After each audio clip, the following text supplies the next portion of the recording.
ஹோமுஸ் நீரிணை பகுதியில் நேற்று திங்கட்கிழமை இரவு 3 கப்பல்கள் மீது தாக்குதல் நடத்தப்பட்டமை பெரும் பரபரப்பை உருவாக்கியிருக்கிறது. இந்த தாக்குதல் சம்பந்தமாக கிடைக்கப்பட்டிருக்கின்ற தகவல்களை விரிவாக விளக்கமாக இந்த காணொளியில் பார்க்க இருக்கின்றோம். கிரீன்லாந்து எங்களுக்குத்தான் சொந்தம் என்று சொல்லி அமெரிக்க ஜனாதிபதி டொனால்ட் ட்ரம்ப் அவர்கள் மீண்டும் வலியுறுத்தி கூறியிருக்கின்றார். அது மிக பெரும் சர்ச்சையை உருவாக்கியிருக்கிறது. அது குறித்தும் பார்க்கலாம். துருக்கி மீது விதிக்கப்பட்டிருந்த தடையை நீக்கப் போவதாகவும் டொனால்ட் ட்ரம்ப் அவர்கள் அறிவித்திருக்கின்றார். அது குறித்தும் பார்க்கலாம். இந்த செய்திகளுடன் மேலும் பல முக்கியமான செய்திகளும் தகவல்களும் இன்றைய உலக செய்தியில் காத்திருக்கின்றன. தமிழடியான் வேர்ல்டு யூடியூப் சேனலுக்கு உங்கள் அனைவரையும் வருகவன அன்புடன் வரவேற்கின்றேன். வாருங்கள் காணொளிக்குள் போகலாம். கடந்த சில நாட்களாக மிகவும் அமைதியாக இருந்தது ஹோமுஸ் நீரிணை பகுதி. இப்போ பார்த்தீங்கன்னு சொன்னால் நேற்று திங்கட்கிழமை இரவு 6ஆம் தேதி இரவு 3 கப்பல்களை இலக்கு வைத்து தாக்குதல்கள் நடத்தப்பட்டிருப்பதாக தகவல்கள் வெளியாகி இருக்கின்றன. அதில் 2 கப்பல்கள் பற்றிய விவரங்கள் வெளியாகி இருக்கின்றன. 3வது கப்பல் பற்றிய தகவல்கள் இதுவரை வெளியாக இல்லை. இந்த தாக்குதலை நடத்தியது யார் என்று சொல்லி இதுவரைக்கும் உத்தியோகபூர்வமாக அறிவிக்கப்படலை. யார் என்று சொல்லி தெரியலை. இருந்தாலும் ஈரான் மீது குற்றச்சாட்டை முன்வைத்திருக்கிறது அமெரிக்கா. அதே போல கட்டார் நாடும் ஈரான் மீது குற்றச்சாட்டை முன்வைத்திருக்கிறது. முதல்ல தாக்குதலினுடைய விவரம் என்னென்று பார்ப்போம். முதலாவது தாக்குதல் கட்டார் நாட்டுக்கு சொந்தமான ஒரு திரவ எரிவாயு, அதாவது LNG என்று சொல்லுவோம், அந்த திரவ எரிவாயுவை ஏற்றி செல்கின்ற ஒரு டேங்கர், அதன் மீது தாக்குதல் நடத்தப்பட்டிருக்கிறது. அதனுடைய பேர் அல் ரெக்கையாத் என்று சொல்லப்படுற ஒரு டேங்கர் ஓமானிய கடலில் ஹோமுஸ் நீரிணைக்கு அருகில் போய்கொண்டிருக்கக்குள்ள திடீரென்று பார்த்தீங்கன்னு சொன்னால் அந்த கப்பலினுடைய இடது பக்கம் தாக்குதலுக்கு உள்ளானதாக, இடது பக்கம் இருந்த என்ஜின் ரூம் மீது தாக்குதல் நடத்தப்பட்டிருப்பதாக சொல்லப்படுகிறது. இதில் பணியாளர்களுக்கு எந்த விதமான சேதமும் இல்லை. ஆனால் கப்பலில் தீப்பிடிச்சு எரிஞ்சிருக்குது. எனவே அது கட்டார் நாட்டுக்கு சொந்தமான திரவ எரிவாயு கப்பல். உடனடியாகவே கட்டார் நாட்டினுடைய வெளியுறவு பேச்சாளர் இது சம்பந்தமாக ஒரு அறிக்கை ஒன்றை வெளியிட்டிருக்கிறார். அதில் என்ன சொல்லப்பட்டிருக்குன்னு சொன்னால், இந்த தாக்குதலுக்கு முழுக்க பொறுப்பு ஈரான் தான், ஈரானால் நடத்தப்பட்ட தாக்குதல் தான் இது என்று சொல்லி கட்டார் நாட்டினுடைய வெளியுறவு பேச்சாளர் மஜீத் அல் அன்சாரி ஈரான் மீது குற்றச்சாட்டை முன்வைத்திருக்கிறார். இது சம்பந்தமாக ஈரான் எந்த ஒரு பதிலையும் இதுவரைக்கும் சொல்லல. ஆஃப்கோர்ஸ் அமெரிக்காவும் கூட ஈரான் மீது தான் குற்றச்சாட்டை முன்வைத்திருக்கிறது. இது முதலாவது கப்பல். இரண்டாவது கப்பல் சவுதி அரேபியாவுக்கு சொந்தமான ஒரு கப்பல் என்று சொல்லி சொல்லப்படுகிறது. கச்சா எண்ணெயை, மசகு எண்ணெயை ஏற்றி கொண்டு போன கப்பல் என்று சொல்லியும், அதுவும் இந்த தாக்குதலுக்கு கிட்டவாக தான், அதாவது முதலாவது கப்பல் தாக்கப்பட்ட இடத்துக்கு அண்மையில் வைத்துத்தான் இரண்டாவது கப்பலும் தாக்கப்பட்டதாக சொல்லப்படுகிறது. அதனுடைய பேர் வெட்ஜென் என்று சொல்லப்படுகிறது. கப்பலினுடைய பேர் வெட்ஜென். வேறு பேர்களும் சிலவள இருக்கலாம். எனவே அது சவுதி அரேபியாவுக்கு சொந்தமான கப்பல். அதனையும் ஈரான் தான் நடத்தியது என்று சொல்லி இந்த நாடுகள் குற்றச்சாட்டுகளை முன்வைத்திருக்கிறார்கள். ஈரான் அது சம்பந்தமாக எந்த ஒரு பதிலையும் சொல்லவில்லை. அதே நேரம் ஒரு சில சர்வதேச ஊடகங்களில் மூன்றாவதாக இன்னும் ஒரு கப்பலும் நேற்றிரவு தாக்கப்பட்டுள்ளது என்று சொல்லி சொல்லப்பட்டுகிறது. ஆனால் இது சம்பந்தமான உறுதிப்படுத்தப்பட்ட தகவல்கள் எதுவுமே வரையில. என்னென்னு சொன்னால், உங்களுக்கு தெரியும், எந்த கப்பல் தாக்கப்பட்டாலுமே இங்கே யூகேல ஒரு அமைப்பு ஒன்று இருக்குது, UKMTO என்று சொல்லப்படுற, அதாவது பிரித்தானியாவினுடைய கடல்சார் கண்காணிப்பு அமைப்பு என்று சொல்லி ஒரு அமைப்பு இருக்குது. உலகம் முழுவதும் பயணம் செய்கிற எல்லா கப்பல்களுக்கும் இவர்கள் ஒரு விதமான மறைமுகமான ஒரு பொறுப்பு வைங்களேன். அந்தந்த கப்பல்கள் மேலே ஏதாவது தாக்குதல் நடத்தப்பட்டால் அது UKMTO அது சம்பந்தமான அறிக்கைகளை வெளியிடுவார்கள். ஏனென்றால் இவர்கள் அதை கண்காணித்துக் கொண்டிருப்பார்கள். எனவே UKMTOவினுடைய அறிக்கையில் மூன்றாவது கப்பல் தாக்கப்பட்டதாக எந்த ஒரு செய்தியும் சொல்லப்படல. இந்த முதல் 2 கப்பல்களும் தாக்கப்பட்ட செய்தி தான் சொல்லப்பட்டிருக்கிறது. எனவே மூன்றாவது கப்பல் பற்றிய விவரங்களுக்காக நாங்கள் காத்திருப்போம்.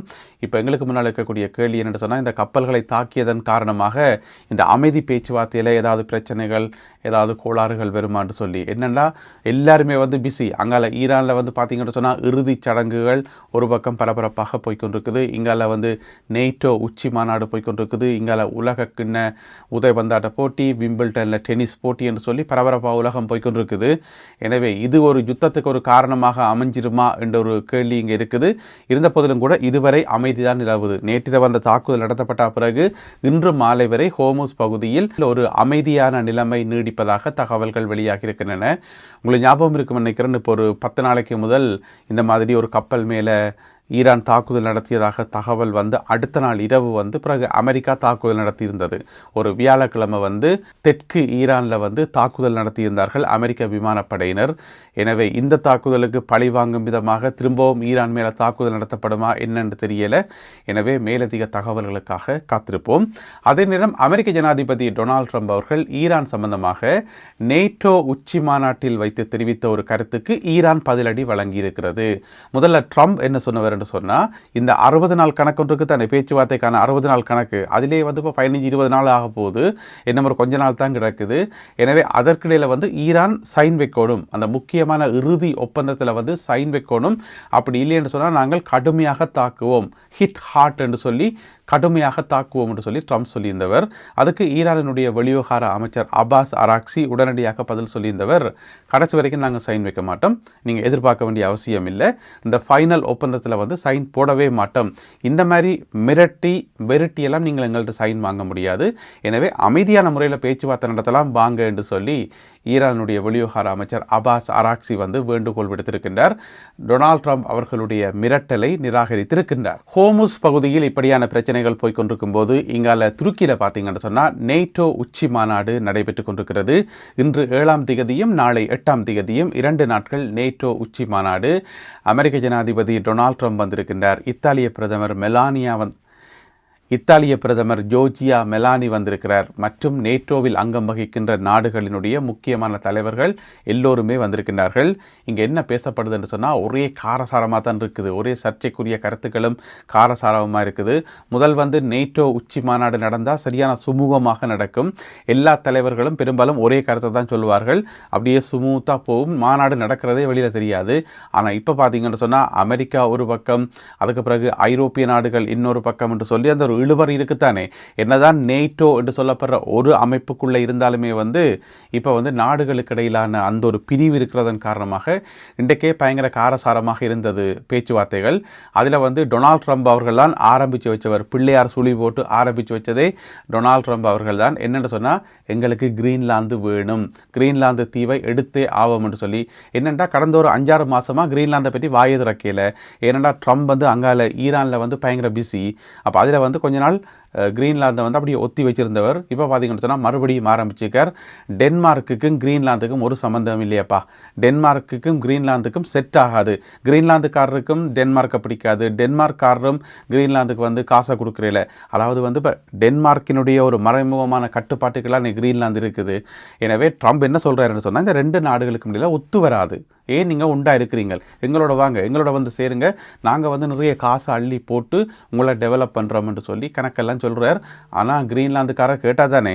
எனவே கிரீன்லாந்தை நாங்கள் எடுத்தே தீருவோம் என்று சொல்லி நேட்டோவில் வச்சு சொன்னது. ஏன்னு சொன்னால் நேட்டோவில் இருக்கிற அமைப்புகள்லாம் இதுக்கு கட்டும் எதிர்ப்பை வெளியிட்டிருந்தார்கள் கடந்த காலத்தில்.